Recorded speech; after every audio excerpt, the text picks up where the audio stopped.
Bueno, buenas tardes, estimados y estimadas. Vamos a ir con un segundo video sobre la obra de Émile Durkheim. Ya vimos las reglas del método sociológico. Vamos ahora a hacer hincapié en una obra muy importante de Émile Durkheim que se llama El suicidio. ¿Sí?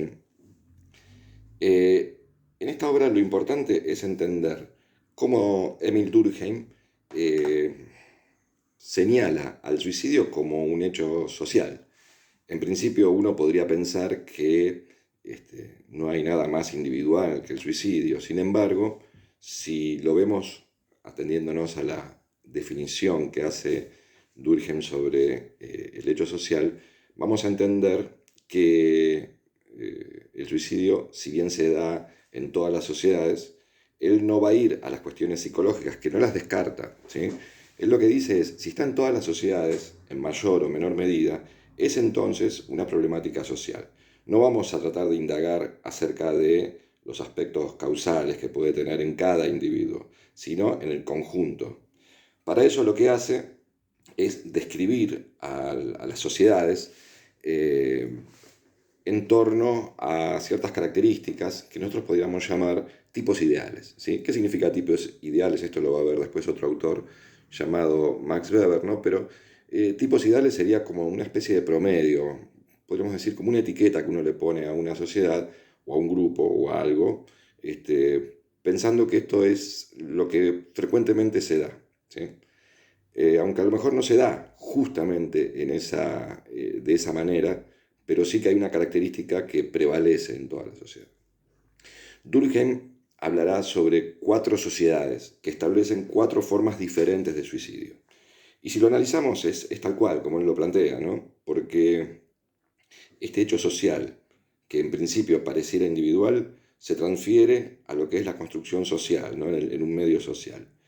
Él establece una sociedad, en principio, ya entrando en la clasificación de los suicidios, ¿no? Una sociedad de tipo altruista. El prefijo altro significa otro, ¿sí? Estamos hablando de aquellas sociedades donde prevalece el otro, donde lo que prevalece es la comunidad, la sociedad, ¿sí? El individuo pasa a un segundo plano. Él da como ejemplo las sociedades antiguas celtas, y nosotros podríamos decir, si Durkheim hubiese vivido en el siglo XX, seguramente hubiese utilizado como ejemplo a los kamikazes japoneses, estos pilotos que durante la Segunda Guerra Mundial se inmolaban en nombre de su nación, o los atentados yihadistas, ¿no? El terrorismo musulmán, donde la persona que perpetra el hecho en general se inmola. No lo hace ni porque está deprimido, ni porque lo dejó la novia, ni porque perdió el trabajo. Lo hace en nombre de la sociedad. ¿Sí? La segunda forma, esta sería la sociedad altruista que da origen a lo que él llamó el suicidio de tipo altruista. El segundo tipo de sociedad que él da es las sociedades egoístas. Justamente el prefijo ego hace referencia a yo. Ego significa yo. Son sociedades donde lo que prevalece es la individualidad. Cada uno piensa en sí mismo y se pierden estos lazos sociales que lo comunican con la comunidad. Hay un gran anonimato y hay una suerte de insatisfacción con respecto a la sociedad. Esto hace que, en forma generalizada, podríamos entender una nueva forma de suicidio que sería el suicidio egoísta.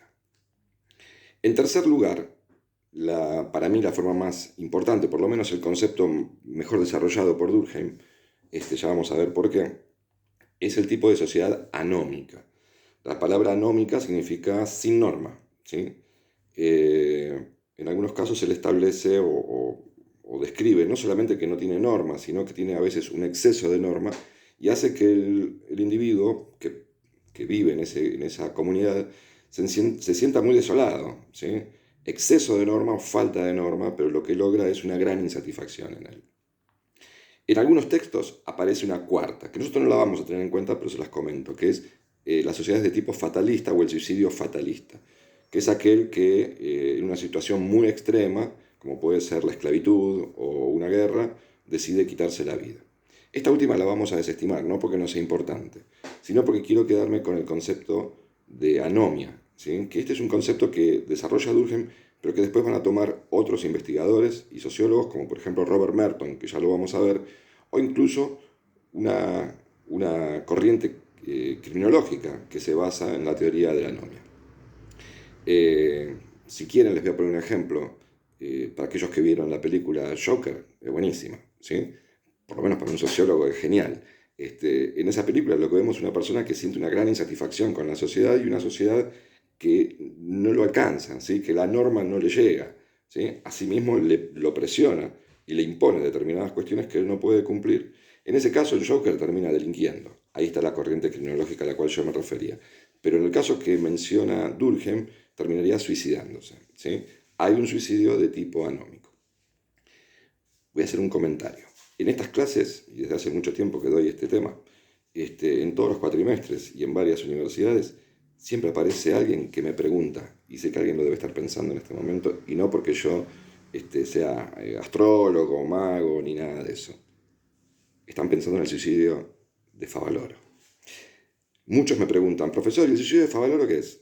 El suicidio de Favaloro, desde el punto de vista de la definición que da Durkheim, sería un suicidio de tipo egoísta. No porque Favaloro haya sido egoísta, ni mucho menos, al contrario, seguramente fue una persona muy altruista, pero el tipo de suicidio se encarna en una sociedad de tipo egoísta. Este ejemplo que yo acabo de dar sirve muy bien para entender al suicidio como un fenómeno social y no como un fenómeno individual. Si quisiéramos verlo desde el punto de vista individual, ahí entrarían otro tipo de disciplinas que estudian la conducta, por ejemplo, la psicología, ¿sí? Espero que haya servido este breve comentario sobre el suicidio. Hay que leer las fichas, preparar los trabajos prácticos y así nos vamos a ir entendiendo. Les mando un abrazo.